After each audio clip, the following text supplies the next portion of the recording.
خليني اسالك يا دكتور خالد، انه بسرعه كده بدات تواجهك المشاكل. الحكام باين عملوا صفحه وبيهددوا بالاضراب، مش كده؟ هم انا سمعت انهم عملوا صفحه على الفيسبوك وقالوا ان هم يعني هيتخذوا اجراءات وهيمتنعوا عن ال ممثلين تحكيم المباريات الا اذا اخذوا فلوسهم. طبعا بافتراض ان لهم حق، طبعا في ان لهم مستحقات ماليه هياخدوها. لازم هتسعى ان هم ياخدوها كويس. لازم ده احنا حتى في البرنامج بتاعنا معانا عضو ممثل للحكام بقى اصبح عضو مجلس اداره، هو حكم دولي كويس. فيعني يدوا له حتى فرصه، ما يدوش للاتحاد، يدوا حتى لزميلهم ده فرصه يشوفوا ناتج الشغل. لكن التهديد بالاضراب الحقيقه يعني بقت سمه من سمات المجتمع. صحيح. وارجو ان احنا يعني نفكر مره واثنين وثلاثه قبل ما نلوح بيها. طيب ده يخليني اسالك، هل عندك النيه وطالما معاك حكم في قائمتك، حكم دولي سابق، انه يبقى في جيل جديد من الحكام وبالتالي ما تبقاش تحت رحمه البعض اللي يقول لك، يعني انا هقول لحضرتك بوضوح شديد، لو انا في اتحاد الكوره والحكام قالوا اضراب، اقول لهم على الرحب والسعه، اهلا وسهلا، اعملوا اضراب حتى لو لهم فلوس، لان ظروف البلد صعبه. وجيل تاني يطلع يحكم حتى لو الدنيا تبوظ شويه، بعد كده الدنيا هتستقر. هل في نيه؟ انا عارف ان حضرتك كنت عامل برنامج انتخابي محترم، بل انك قلت في تصريحاتك ان انا الوحيد اللي عملت برنامج انتخابي متكامل لصالح كره اليد. هو مش عايز اكلم حضرتك، احنا حاطين في البرنامج الانتخابي بتاعنا واللي عرضناه على الناس اعداد حكام جدد وصقل للحكام الحاليين ورفع مستواهم وكل حاجه. احنا مش هنسبق، لكن عايزين نقول للناس اصبروا، امتحنونا، اختبرونا كويس، شوفونا، اذا اخلينا بالبرنامج بتاعنا وبوعدنا يبقى ساعتها معاكم حق. لكن التلويح بامور غير حقيقيه يترووا فيها شويه، لكن البديل موجود طبعا. البديل موجود طبعا. البلد مش هتقف في حاجه. نعم مش هتقف، البلد عمرها ما بتقف في حاجه. كويس. كابتن احمد، مشروع العمالقه وده كان من المشاريع الممتازه، يعني هم قالوا ده من نتاج الدكتور حسن مصطفى، هو اللي طلع لنا الولاد الكويسين اللي نجحوا في اولمبياد سنغافوره وقدروا ياخدوا لنا الذهب. يعني هل في امل يكون في مشروع تاني؟ هل في امل انه يظهر مواهب زي ما كانت؟ لانه انا طول عمري عارف اسماء ومواهب كره اليد اللي موجوده في مصر، يمكن اسمائهم في بعض الاوقات يعني مسعد عباس وعبد العزيز توفيق مثلا كانوا بينافسوا ثابت البطل واكرامي، كانوا على نفس يعني الكتف بكتف في النادي الاهلي مثلا، الاحمر الكبير والاسماء الكبيره اللي موجوده في كره اليد. هل في امل ان ده يتكرر وينجح بشكل قوي في الفتره اللي جايه؟ طبعا هو زي ما حضرتك قلت مشروع العمالقه ده مشروع كان مميز جدا للاتحاد، كان بيدخل الاتحاد كمان عائد مادي، يعني كان بيدخل الاتحاد بجانب ان انت بتجيب لعيبه مواصفات جسمانيه كويسه جدا، بتجيب فلوس للاتحاد عن طريق بيعهم للنادي الاهلي، نادي الزمالك، سبورتنج، الجزيره، الكلام ده كله. المشروع ده تعثر في الثلاث سنين الاخيره تقريبا، لانه برضو دخل فيه العواطف والمجاملات برضو. تمام. يعني النهارده احمد كمال حافظ ملوش كارير في الهاندبول، المشروع مش عارف مين مدرب ايه، المشروع. فاصبح المشروع الميزانيه بتاعته بتتحمل ناس فوق طاقه المشروع اللي المفروض تدير المشروع نفسه. فانت بعدت عن المين كونسبت او الاساسي بتاعك، الهدف الاساسي بتاعك ان هو تخلق جيل جديد من اللعيبه. وبعدين انت النهارده عشان تعمل المشروع ده لازم تشوف العمر الزمني اللعيب الهاندبول اللي في المرحله السنيه اللي هتعمل المشروع قبليها. يعني مثلا لو احنا عندنا منتخب 96 هو ده اول منتخب موجود في الاتحاد، لازم المشروع يبتدي من 2000، ما ينفعش يبتدي 96 زيه، لانه عبال ما يوصل في ياخد فتره التدريب هيبقى ياخد فتره تدريب اقل من الفتره اللي واخدها مواليد 96 في الانديه الثانيه.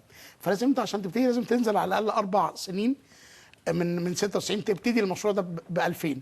وده ما كانش صح في الاتحاد ما كانش بيبتدي. الاتحاد المشروع بالنسبه له كان تسكين فقط مدربين واداريين، ثم اخر حاجه فيها بيفكر فيها هو الوصول للعناصر الجيده للعبه. يعني هتنقوا المشروع وتبداوا تطوروه من جديد. من الحاجات المهمه جدا في الاتحاد اللي ممكن برضو يكون دخل من الموارد اللي تخش الاتحاد.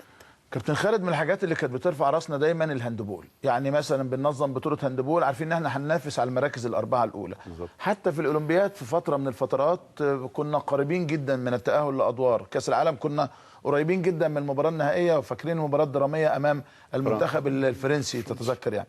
هل في امل انه ده يعود يعني، وهل عندنا لاعبين يقدروا يعملوا ده، وهل الاولاد اللي خدوا اولمبياد سنغافوره يقدروا يعيدونا للعصر الذهبي ده؟ هو طبعا ان شاء الله هيحصل. بس طبعا لازم البرنامج برضه، هنرجع تاني للبرنامج اللي الدكتور خالد اتكلم عليه. القاعده لازم تقوي قاعده عشان تطلع وتفرز لعيبه كويس. لكن طول ما انا بنقي وبختار من اللعيبه الحاليين انا بعمل مجهود اكبر. على فكره لما اكون بختار من عدد قليل انا بعمل مجهود اكبر ان انا اوصلهم للعالميه. لكن لما هنوسع القاعده هيبتدي بصفه مستمره، هتلاقي عندك لعيبه عدد كبير تقدر تختار منه طيب منتخب. خليني بلاش قصه توسيع القاعده معلش، لانه ايه احنا حتى في الكوره يقول لك توسيع القاعده، في كل حد يقول لك توسيع القاعده، وده امر بس المشاهد بيمل من الكلمه دي. تمام. فانا عايز اسال حضرتك، هل نقدر نستعيد بطوله افريقيا تاني، نعود ابطال افريقيا؟ هل من الممكن ان نتاهل الاولمبياد؟ اللي بقى بطل افريقيا بتاهل الاولمبياد. تمام. نتاهل الاولمبياد. هل من الممكن نعرضنا في الاولمبياد تعود من جديد ونصبح قوه كان في وقت من الاوقات بيتحسب لنا الف حساب يا كابتن خالد؟ ايوه ان شاء الله. لان احنا عندنا اجيال 92 و90 ده اللي انا عايز اطمن عليه بقى. اللي طلعوا اجيال قويه. وفي جيل 84 اللي منه احمد الاحمر، وفي جيل 86 منه هادي الجون النادي الاهلي. يعني في عناصر كتيره موجوده من جيل 88 و90 و92. ان شاء الله في المستقبل هيبقى جيل فريق قومي متوسط العمر بتاعه هيبقى صغير، وهيبقى ان شاء الله قدامه كويس. مستقبل كويس. دكتور خالد، المدرب دايما صداع، يعني اتذكر تيدمان عمل حاجه جميله لكره اليد في مصر، وجمال شمس طبعا المدرب الوطني ايضا عمل حاجات جميله لكره اليد في مصر. قعدنا بقى نروح ونيجي ما بين مدربين، ما بين وطنيين وما بين اجانب يعني. هل حضرتك في برنامجك حاطط من هو المدرب على الاقل جنسيته مصري او اجنبي، وفي تكليفات لهذا المدرب؟ وهل هتوحد مدرسه التدريب في الهاندبول، يعني مدرب الفريق الاول نفس جنسيه مدرب المنتخبات، عشان يبقى في سياسه موحده لكره اليد في الفتره اللي جايه؟ الحقيقه لا كابتن شوبير، ما اقدرش الحقيقه في البرنامج بتاعي احط جنسيه مدرب، لان دي طبعا ميزانيه، هو ميزانيه بتيجي من المجلس من وزاره الرياضه حاليا. بكره يمكن في اجتماع مع سياده الوزير نقدر نعرف الميزانيات هتبقى شكلها ايه، في ضوءها نقدر نحدد مواصفات المدرب اللي جاي. انت نفسك ايه؟ لكن طبعا مش خلينا نتكلم بصراحه يعني شيء اصل دي ما فيهاش، يعني احنا اللي جاي فتره البناء، والكابتن خالد بيقول كلام حلو ان عندنا اولاد صغيرين طالعين اعمار بشكل كويس. هل ممكن نجيب خبره اجنبيه تساعد في الفتره دي؟ ومين هي المدرسه العاليه؟ انا اعتقد المدرسه الفرنسيه من المدارس المتميزه. لكن انا مؤمن ان المدرب المصري يتولى معظم الفرق الناشئين اللي يخدم على المدرب العامل الكبير. في الفتره الحاليه المدرب المصري بعد شويه عن المجال، وبالتالي اعتقد ان احنا عندنا مجموعه كبيره قوي متميزه جدا من المدربين اللي تصلح لمنتخبات الناشئين والشباب. لكن ما زلنا نحتاج لمدرب اجنبي. طيب يعني هل حضرتك مثلا برضو في دماغك مدرب معين؟ يعني احنا مثلا لما نيجي نتكلم على الكوره بنقول 5 6 10 اسماء، وانتوا الحمد لله الاسعار عندكم مش بعيده قوي، مش زي كره القدم. بقت بعيده قوي. بقت بعيده دلوقتي. بقت بعيده قوي. يعني اكيد برضو هنلجا الاول نشوف الميزانيه اللي هيوفرها لنا. طب طلباتك ايه يعني فرصه وانت نتكلم على الدعم، طلباتك ايه من السيد الوزير العام فاروق، سواء للاتحاد او للانديه اللي بتمارس كره اليد؟ هو اول دعم حاليا دلوقتي بطوله العالم اللي في شهر يناير.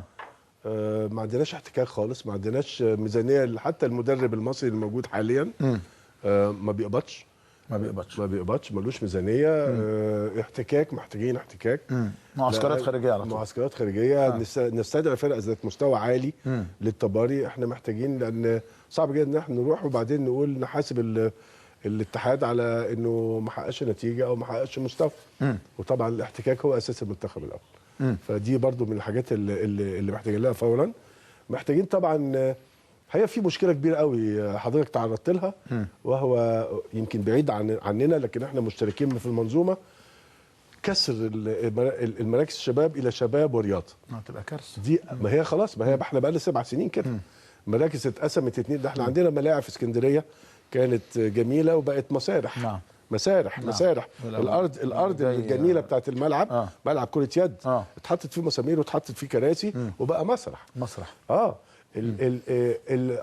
احسن ناس في مصر في المنتخبات الوطنيه المصريه جايين من مراكز الشباب. مراكز الشباب دي بقت للشباب بدون رياضه. دي بتقتل العمود الفقري للشباب المصري. لازم يبقى في حل. حكايه فصل الشباب عن الرياضه والمراكز تنقسم دول شويه هنا مع الرياضه دي بتهدر من الطاقات المصريه. انا اعتقد ان احنا عندنا مراكز شباب لازم ترجع لها الرياضه. هل هتطلب ان انت تقعد مع الدكتور اسامه ياسين وزير الشباب، لانه عندك حوالي 14 مركز شباب؟ والله يمكن نثير الموضوع ده بكره في الاجتماع مع سياده الوزير، ويمكن ده يكون اللجنه الاولمبيه لازم تاخد دور في انها تنقل. لكن انا كاتحاد ما اعتقدش ان من حقي